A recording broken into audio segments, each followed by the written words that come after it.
Dun, dun, dun, dun, dun, dun. Good God, my hair looks terrible. Sorry, guys, I had stepped out of the shower no more than an hour ago. Trying to get my hair combed over here. Also, apparently I should shave all the rest of this off, because, like, it looks weird. It looks like I got a parted goatee. But anyway, guys, what is going on? It is I, Steve, also known as SlyCooper88. And I'm actually here, guys, since I know that it's been a while. I figured I would do a vlog. Of course, here at night. And I thought that I would actually talk to you guys about a recent accomplishment of mine if you have not been perusing the internet, which I'm sure most of you haven't. So I'm going to feign that most of you don't know what's going on. Guys, I recently accomplished the impossible. Remember how I was talking about, guys, how I was trying to write and do a lot of things? And I was talking about Hooligan Alley Comics and all that stuff in some of the previous videos when I should have been just doing like Let's Plays and weird stuff like that. Well, guys, I have decided that I am going to do a video talking about this, which finally did it, guys. Issue 1 of Darkest Night is finally published. It's been on sale for the last week or so.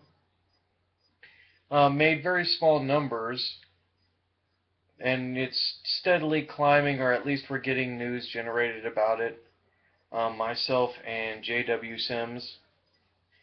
I actually got to autograph the first two preview issues, one for my mother and one for a coworker of mine. And everybody's owning digital copies and print copies and whatnot. And I hope to see people actually review that and help spread the word. But I also hope that people will, whether they send it to me or they actually hold on to it and meet me in person, etc. and so forth. Basically, guys just wanting to sign these books. People's copies of Darkest Night issue 1. And that, to me, is a whole different level, guys. You know, you always hear a lot of first-time creators talk about how emotional they are when they first get their book in and they see their name on the marquee. I mean, actually, let me show you guys. Um,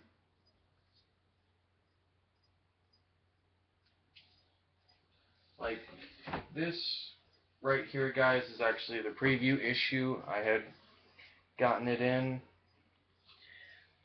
This was handed to me by JW. Of course, I will show right there. JW did personalize this for me, so I could actually have a copy, guys. Issue 1 came out. I have debated if I probably should invest in the book, which I more than likely will. So I'll get that done, guys. Get that bought. Might even actually buy a spare t-shirt. So, because we are going to be getting t-shirts to sell soon, guys. But I'll get into all that in a moment here. I want to basically touch base, guys, about what this means to me. Like what it actually means to have a book written that has my name on it. Whether it be a first comic issue or not. Words, guys, cannot describe how it makes me feel to have this thing that I worked on actually come to life before me. Oh, excuse me. and to, see it grow, see it flourish, and to know that I've taken one small step onto what I hope will be a long and rewarding journey into the world of being a creator or being somebody who writes for comics. I don't expect, I mean, I do have delusions of grandeur, guys. I do imagine writing for DC or Marvel or Dark Horse, Image, Dynamite, etc. I think every creator at some point or another would like to do a title from the big leagues. But as I was told by Dave Knott of Face Value Comics, there's a snowball's chance in hell of that happening, and that I need to worry about what I create. And I feel like that is very good, grounded advice, and that's kind of the same advice that I want to echo to anybody who thinks about getting into comics and wants to write. Now, granted, I'm not one to probably pass out advice because, of course, I've only done one issue, but I'm just saying in the basic sense, guys, that those of you that really want to do this, whether you want to sell your art or like actually collaborate on a book, all of that. Sorry, excuse me again, guys. Every time I've noticed that when I go on really philosophical rants, I notice that I tend to like yawn, and it's very distracting, very annoying, because it makes me seem like I'm boring and uninterested in what I say, and this is supposed to be like an emotional thing. I'm basically, kind of pouring my heart out a little bit to you guys. Because I do love you guys. I really do. I love you guys, and, I do love the people that are very supportive of me. But I also love the fact that I have people around me that are very encouraging of what I want to do. This put it in perspective for you guys. And those of you who don't like a sob story, you may have to skip the, couple of minutes of this. But for those who want to really understand why this is meaningful for me, it's not just, oh, well, Steve did a comic, but I'd like to think that this is a round robin thing. Tell you what I mean when I say that. I, growing up, you guys have heard me reference this so many different times, but for those who are new or those who don't know me all that well, I'm going to give you a little bit of background information to why Darkest Night #1 is a, it's making me, have a Rocky moment. Like when Stallone was on the stairs and they did that 360 pan of him with his arms up, on top of the step to the National Archives or whatever building he was running up. The reason, guys, why that is so emotional for me, why I have that moment, is because, growing up with Asperger's, growing up autistic, I kind of had very low self-esteem and very low confidence in myself. I didn't really think, guys, that I would get to the point that I'm at now. I did not believe in myself. I had people that did not believe in me. I had, put it in perspective very personally, I had teachers that pretty much told my own mother to her face, with me there, thinking that apparently I was oblivious to this. I had teachers basically flat out tell my mother in the nicest and most condescending kind of way, without like straightforwardly saying it, that I was basically going to be a nobody. I was going to be a burden on the state, that my entire adult life up until this point, I was pretty much going to have to be looked after, and that essentially I would not be able to integrate into society. I would maintain a very low-key job, that I would be extremely sociably awkward, that I probably would, at least by my interpretation, negatively, would not have friends. I would probably never fall in love, blah, blah, blah. That kind of crap. And boy, if those people could see me now, or if some of them are actually viewers and remember who I am, Boy, it must make you really feel bad that you're eating crow right now.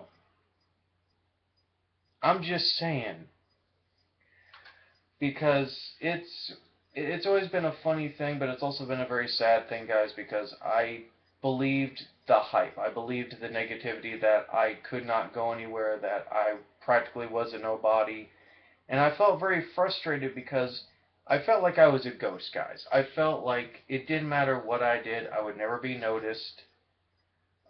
People would never really see who I was, truly. And that's a very sad thing, especially in today's generation, that children, let alone adults who had to deal with the kind of bullying that I did, especially people on the spectrum, people don't understand that bullying has very deep psychological effects, guys. You may think, oh, well, little Timmy needs to be tougher. No, what little Timmy needs is, yeah, he does need to grow up, he does need to be a little bit tougher, but at the same time, Timmy needs to understand that he has some self-worth.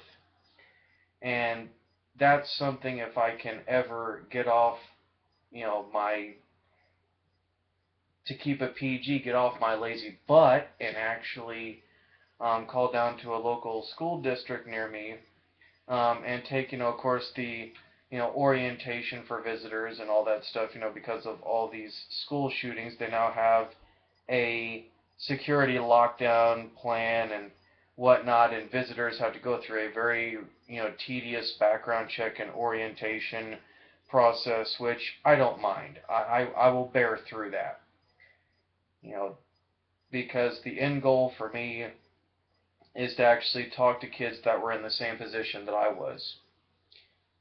The kids or teens that feel like they have no self worth, to feel like they are not important. Um, and even if people don't contribute that much in society, I still feel like everybody has some self worth. The only people that I feel don't have self worth are the pieces of crap that walk around very self entitled and feeling like they shouldn't have to owe a dime to anybody. Case in point, manager of the Applebee's across from the grocery store that I work at decided that because he was in a hurry, because of his entitlement as a manager, he not only nearly clipped my mother's SUV door, but he almost took me out in the process. These are the kinds of people that I've, half jokingly said need to find the nearest tree and apologize to it for the fact that they selfishly gulp half of the oxygen that those of us that have actual intelligence and manners, actually use.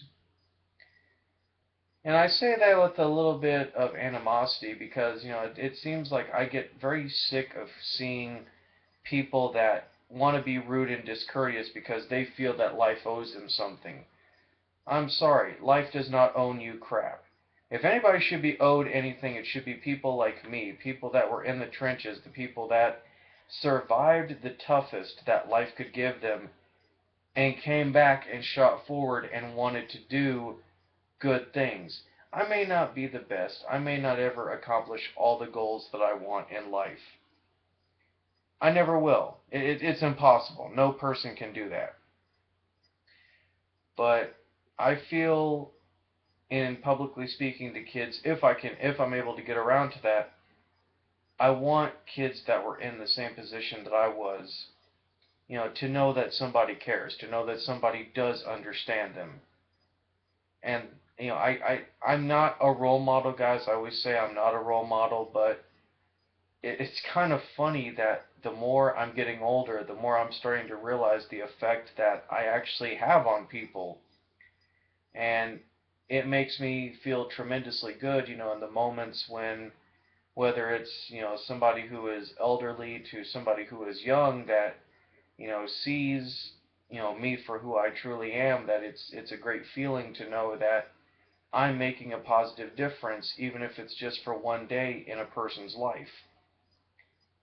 You know, I'm not saying that I'm sunshines and rainbows, no, but the fact that people, appreciate me for who I am, and that's led me to do the good things that I've done, these last couple of months, um, what more can you really ask for? But I'm going to post a link, guys, to Indie Planet. You guys can go to indieplanet.com.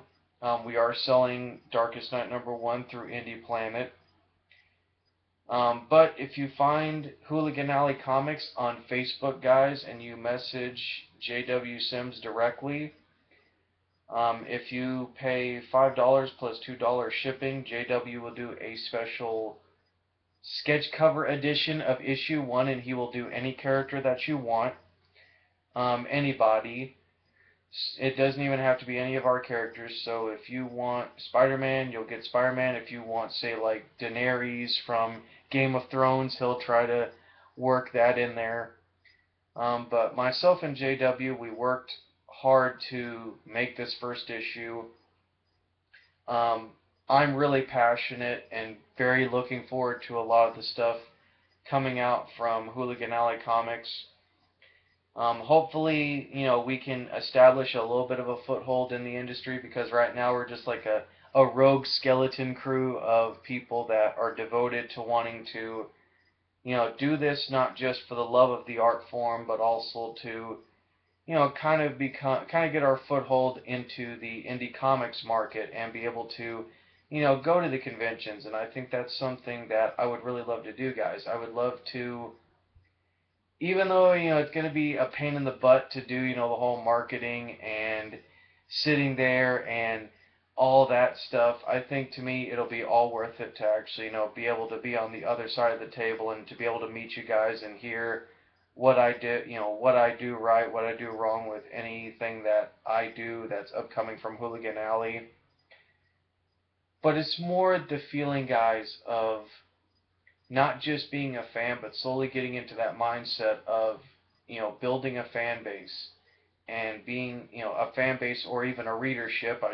I say fan base, but I also say readership, because I kind of don't want to make it seem narcissistic. But I also, guys, I just want that great feeling of people approaching me and asking, if they could have a photo, or just simply saying thank you, or especially people that are on the spectrum that want to get into comics, kind of look at people like me or Dave Knott, of face value, and just say, it's like, wow, you guys inspire us to want to try to, do this. Um, it's not for ego, it's not narcissism, guys, but I mention myself and Dave Knott from face value because I think Dave and and I don't mean for it to come across that way, but I'd like to think that myself and Dave are, two guys on the spectrum, that want to prove a little bit of the point. The point that, yeah, we think a little bit differently. Yeah, we are a little slightly different from the average person, but I think at the same time, to me, it's all about breaking boundaries and breaking, stigmas and, very ignorant beliefs. Because the negative belief in my head is that, well, you wouldn't be able to handle, having fans come up and talk to you. You wouldn't be able to handle having to do signing after signing, and maybe that's true, maybe that's not true. I want to test that theory for myself. But I have a very strong feeling, guys, that it's not going to matter. Yeah, I'll get tired. Yeah, I'll get cranky if I, don't get to eat, or, if I have to deal with, belligerence, all that kind of stuff. That's a normal thing. It's a normal human reaction. But I think meeting the lot of you that understand that this is something that I love, something that I want to do, I hope that that shines through. Because I've had a very subconscious thing where I wonder if I've become arrogant because of Darkest Night #1, but I've also been a little bit worried that I'll become a hack in the business, which for those of you who don't know what that terminology means in the comics business, a hack is somebody that only writes, for money. And I mean, yeah, I worry about financial security. I worry about, finances and stuff and getting paid. But at the same time, guys, this is something that I've loved since I was 5 or 6. I love superheroes. I love comics in general. So I like to think that it goes hand in hand, that I want to make a career and one that, I can treat like an actual job. But I also want to, create my own stories, create my own characters, and overall contribute to comics and give back to what it gave me, which was a sense of hope and a sense of wonder, and took me to worlds and introduced me to characters that, helped shape me somewhat into the person that I am. I mean, case in point, one of the people I have here on my computer desk is this guy. So I've always, that I've always looked at superheroes as something that is needed, I think, more than ever. I always say that because it's true. There's a lot of people. I mean, case in point, and I'm going to put this out here. I'm probably not going to open this quite yet, but I want to at least, show this. Because this is actually something that, my generosity has paid off for, which is, of course, my buddy Chris, the Mount Vernon kid, actually, you can't see it because they're all tied together, but he got me all 4 volumes of, Dark Horse's take on the old pulp hero, Captain Midnight. So hopefully I'll dig into those when I can. The unfortunate part is that I've been spending a lot of time not just catching up on my gaming and trying to find like side writing projects and looking at other things and helping promote Darkest Night, that I've only maybe once in the last couple of months been able to catch up on my comic book reading, and I feel very, very distressed about that because I have tons of books that I need to read through. I read through a good chunk, and most of them were Gail Simone books that I had bought, since last year. So I'm whittling them down, guys. I'm whittling them down. Probably the biggest ones that are going to be tough is getting through the Marvel 75th Anniversary Omnibus, and I'm still about a quarter of the way, I want to say, through the first volume omnibus of Jeff Johns' run on JSA. So I'm getting there. I'm getting there. But I'm going to actually wrap up the video here, guys, because I didn't expect to make like a close to 30-minute video.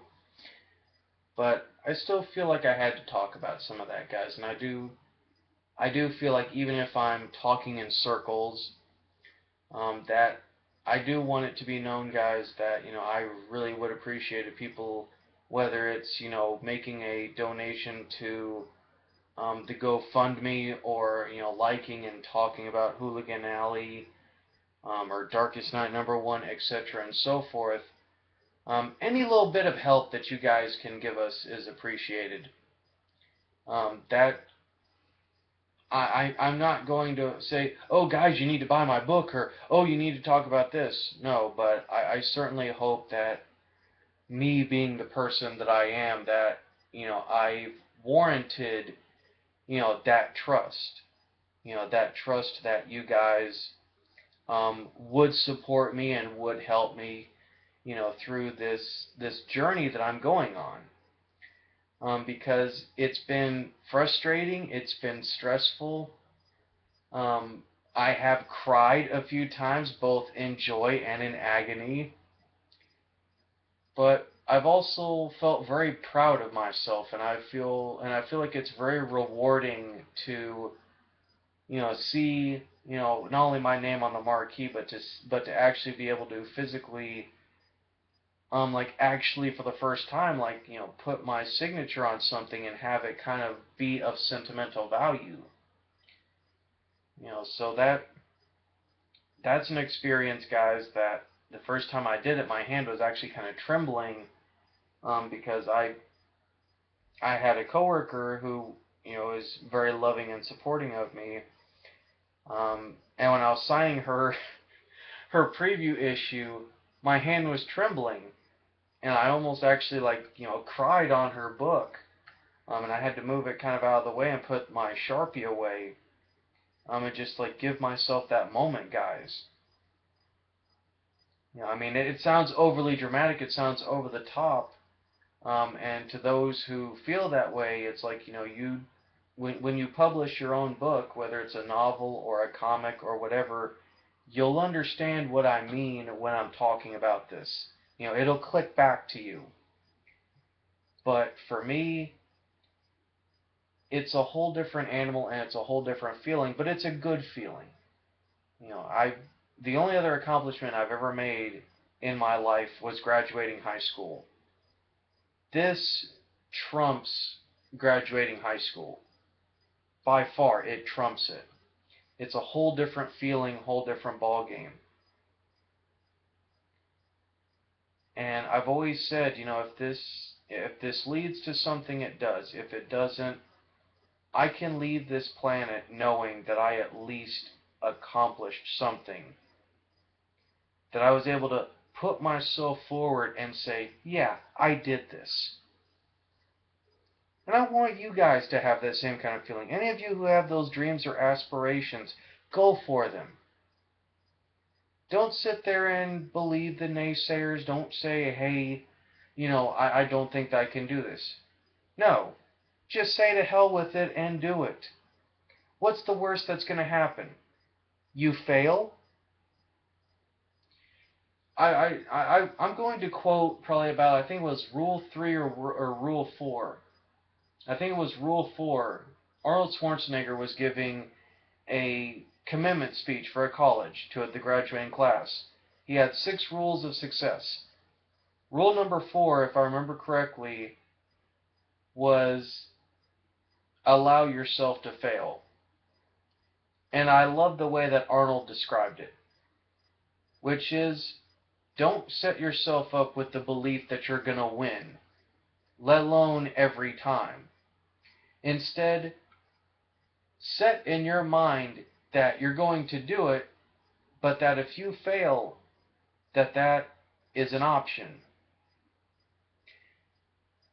What I specifically mean, guys, is that if you happen to do something and you fail at it, don't be disheartened.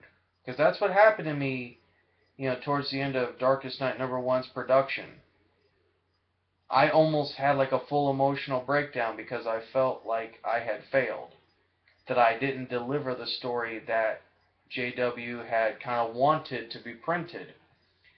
But he and I spent time, editing and talking, and he essentially cleaned up all the dialogue that I had written, to make the story flow better. But he still kept the integrity of my script. Oh, excuse me. He kept the integrity of my script. And unfortunately, I have not read issue 1 yet, but I can imagine that seeing, stuff that I've written and worked with him on is going to be so surreal. It's going to be a feeling, guys, that I don't think that I'm ready for. I mean, when these preview issues for Darkest Night came in, I was scared to open them, guys. I literally laid them down, and for like 3-4 hours, I want to say at least 3 at the minimal, I was scared to touch them. I was scared that when I opened that package, that it was going to be like the Ark of the Covenant scene from Indiana Jones. As ridiculous as that seems. But I feel very proud of myself, guys, and I feel like I truly have accomplished something. But we are near the 30-minute mark, and I told you guys that I was going to try to end the video, so I just thought that I would not only talk to you guys, tell you guys that issue 1 for Darkest Night is out, that you can find it on Indie Planet. If you go to Indie Planet or you go to Google, just type in Indie Planet Darkest Night #1, and it should pop up, because that's what I did when I Google searched it. if you want to find us, find us at Hooligan Alley Comics. Just type it into the search bar on Facebook and, give our page a like. Also, you can type in, Hooligan Alley, Productions, which was the old page. There's still stuff that gets posted there too. But just, help spread the word, help us out. We have a GoFundMe right now to try to help, like kickstart the titles and get our company off the ground. And I'm referring to Hooligan Alley Comics for that. And so on and so forth, guys. And if you guys also want to help, JW Sims opens himself up to commissions, guys. He's always looking for commissions. Any kind of work that you guys want. So this, that, and a whole bunch of other stuff, guys. You get the point. So I'm going to end the video, and I'm going to try to get the link, put it in the description, as well as the GoFundMe and whatnot, and I will see you guys the next time that I do a vlog. Maybe you'll see me on the Stephen Malcolm Show, the Bennett Brothers Wrestling Corner, wherever you'll find me. I'll be somewhere. I'm always looming in the background. I wish I could insert a witty, shadow joke there, but unfortunately I feel like it would be too cheesy to talk about, how I know what lurks in the hearts of men and, all that stuff. So I will just simply bid you guys adieu, and I will see you guys, of course, in the next, next one, the next time that I decide to do one of these vlogs.